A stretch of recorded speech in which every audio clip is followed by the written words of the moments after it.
안녕하세요. 당첨왕입니다. 실제 당첨 내역이며 함께하신 분들 모두 축하드립니다. 조합은 매일 무료로 드리고 있으니 편하게 문의주세요. 구독, 좋아요, 알림 설정 한 번씩 부탁드리며 금일 분석 시작하겠습니다. 금일 프리메라리가 바야돌리드 대 빌바오 경기 분석 시작하겠습니다. 홈팀 바야돌리드는 시즌 전 유력한 강등 후보로 평가됐습니다. 그리고 시즌에 들어와서 별다른 반등 없이 최하위권에 머물러 있습니다. 마마도 실라와 아누아르 등 이번 시즌 팀의 공격을 책임지는 선수들이 라리가 레벨에서 기대만큼 활약하지 못했고 헤인 키퍼가 불안한 모습이며 이 경기는 일정이 타이트한 빌바오를 홈에서 상대하기에 승점 추가를 노릴 것입니다. 원정팀 빌바오는 지난 라운드 홈 경기에서 교체로 들어온 베렌게르의 골로 베티스에 패하지 않았습니다. 상대의 기세가 워낙 좋은 최근이었기에 고전하긴 했지만 다음 시즌 챔스를 노리는 팀의 안정감을 보였습니다.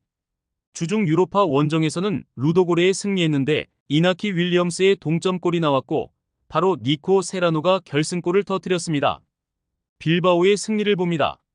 바야돌리드는 강등권 순위기에 홈에서 강팀 상대로도 라인을 내리기 어려워 보이며 아말라와 마르틴 등 중앙 미드필더들이 공격적으로 실라를 지원하려 할 것인데 원하는 결과를 얻기 어렵습니다. 프라토스와 갈라레타가 중원에 나와 홈팀의 공세를 저지하며 역습으로 전환할 수 있고 니코 윌리엄스와 이나키가 해결할 빌바오가 승리할 것입니다.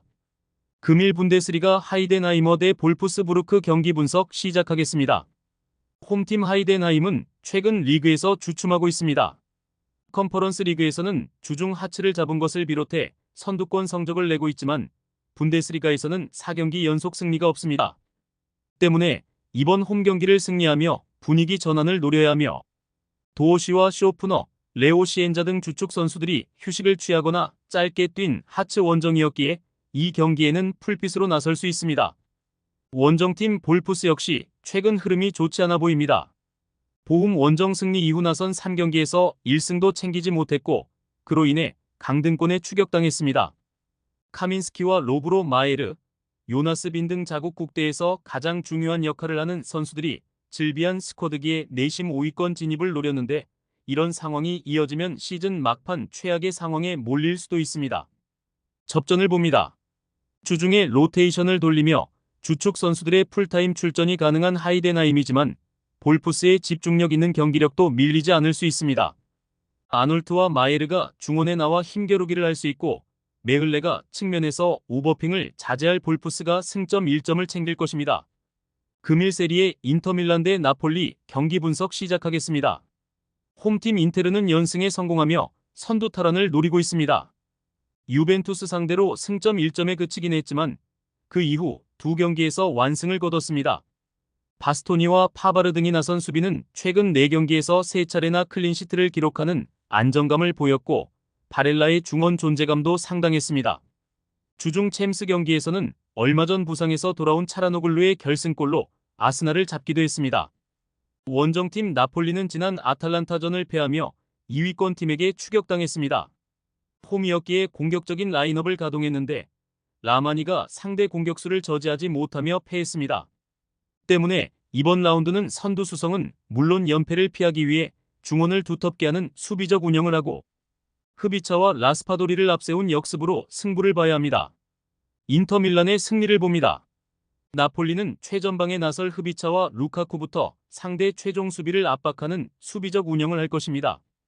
그러나 차라노글루가 돌아와 프라테시, 바렐라와 중원에 나설 인테르 상대로 고전이 예상됩니다. 주중에 짧은 시간만 뛴 튀랑이 최전방에서 공격을 주도할 것이고 둠프리스가 측면을 돌파할 인테르가 승리하고 1위로 올라설 것입니다. 금일 리그앙 올림픽 리옹 대 생테티엔 경기 분석 시작하겠습니다. 홈팀 리옹은 최근 리그 무패를 이어가고 있습니다. 비록 오세르와 릴 상대로 무승부를 기록하긴 했지만 서서히 선두권을 위협하고 있습니다. 주중 호펜하임 원정에서는 승리하지 못했지만 라카제트의 골이 나오며 승점을 추가했으면 이 경기 이후 유럽 축구가 휴식기에 들어가기에 타이트한 일정에도 베스트 전력으로 홈 경기에 나설 것으로 보입니다. 원정팀 생테티에는 지난 라운드 경기에서 스트라스부르를 잡았습니다. 앙제에 패하며 나선 홈 일정이었는데 교체로 들어온 시소코가 다시 한 골을 터뜨리며 팀을 승리로 이끌었습니다. 그러나 3승을 따낸 홈과 달리 원정에서는 승점 추가가 1점에 불과한 이번 시즌일 정도로 고전 중입니다. 이 경기에서는 강팀을 원정에서 상대하기에 무리한 운영보다 버티기에 나설 것으로 보입니다.